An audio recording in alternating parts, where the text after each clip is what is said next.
Opomena. Nakon što je stiglo pismo da je Tara Simov novi vođa, na adresu Bele kući stiglo još jedno važno obaveštenje velikog šefa. Naime, Ermina Pašović i Marijana Zonjić su sinoć ušli na velelepno imanje, posle samo nekoliko sati su uspeli da prekrše pravila realitija, te je usledila opomena. Kako su ove ukućenke prenosile za drugarima informacije iz spoljnog sveta, veliki šef im je uputio poslednju opomenu.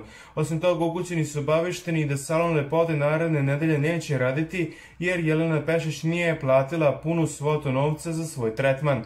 Dragi zadrugari, pre svega šaljemo novac Banetu, Bori, Stefanu Miloševiću i Stefanu Kandiću po 500 dinara za radio emisije. Osim toga, poslednji put upominjemo nove zadrugare da je unošenje informacije iz spoljnog sveta strogo zabranjeno. Sledeći put kada iznesete bilo kakvu informaciju, bit ćete kažnjeni nedeljnim honorarom. Isto tako zahtevamo da pub vratite u prvobitno stanje i izbacite sve ono što tamo ne treba da stoji. Jelena Pešić nije platila usluge u salonu lepote, što je nedopustivo. Te vas obaveštavamo da ćete zbog ovoga biti uskraćeni za uslugu salona. Osim toga morate ostaviti četku koju ste ukrali iz salona u poštansko sanduče ukoliko mislite da koristite salon lepote, pročitala je Tara pismo velikog šefa.